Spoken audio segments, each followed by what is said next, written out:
हरे कृष्ण। आप सभी को देवशयनी एकादशी की बहुत बहुत शुभकामनाएं।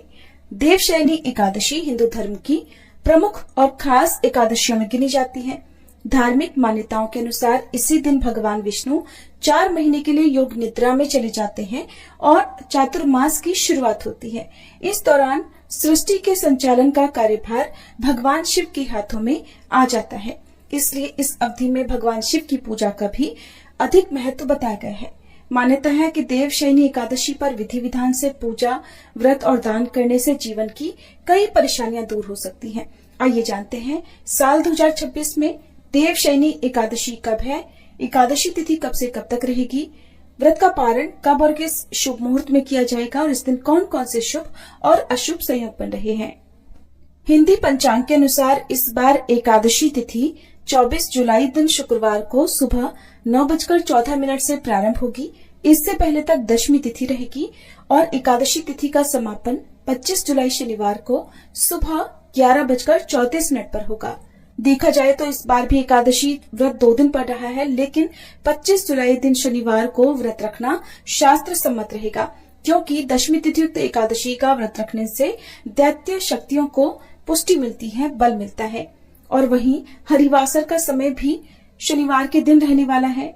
हरिवासर द्वादशी तिथि लगते ही प्रारंभ हो जाता है। ऐसे में व्रत रखने में जब आप हरिवासर के नियमों का पालन नहीं करते हैं तो आपके द्वारा रखे गए एकादशियों का समस्त पुण्य नष्ट हो सकता है। यही कारण है आपको शनिवार के दिन ही व्रत रखना ज्यादा सही रहेगा। दशमी तिथि के नियमों का पालन व्रत से एक दिन पहले यानी शुक्रवार को किया जाएगा। द्वादशी तिथि 25 जुलाई दिन शनिवार को सुबह 11:35 से शुरू होगी और द्वादशी तिथि का समापन 26 जुलाई दिन रविवार को दोपहर 1:58 पर होगा। देवशयनी एकादशी व्रत का पारण 26 जुलाई दिन रविवार को सुबह 5:39 से लेकर 8:22 तक किया जाएगा। हिंदू कैलेंडर के अनुसार आषाढ़ शुक्ल एकादशी से लेकर कार्तिक शुक्ल एकादशी तक के 4 माह देवी और देवताओं का शयन काल होता है। इसी कारण से इस दौरान कोई भी शुभ कार्य नहीं किया जाता। शादी, मुंडन, गृह प्रवेश, भवन निर्माण, नया काम आदि नहीं किया जाता। लेकिन व्रत, पूजा, स्नान, दान, उपवास या त्योहारों आदि पर कोई रोक नहीं होती है, इसलिए पूजा पाठ संबंधी सभी कार्य आप इन चातुर्मास के 4 महीनों में कर सकते हैं। एकादशी के दिन चावल का पूरी तरह से त्याग करना चाहिए, तुलसी के पत्ते भी नहीं तोड़ने चाहिए।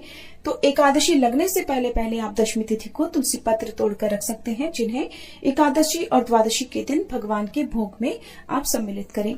देवशयनी एकादशी के दिन भगवान विष्णु की प्रतिमा को आसन पर विराजित करके उनका षोडशोपचार पूजन करना चाहिए। पंचामृत से स्नान करवाकर इसके बाद भगवान की धूप, दीप, पुष्प आदि से पूजा करनी चाहिए।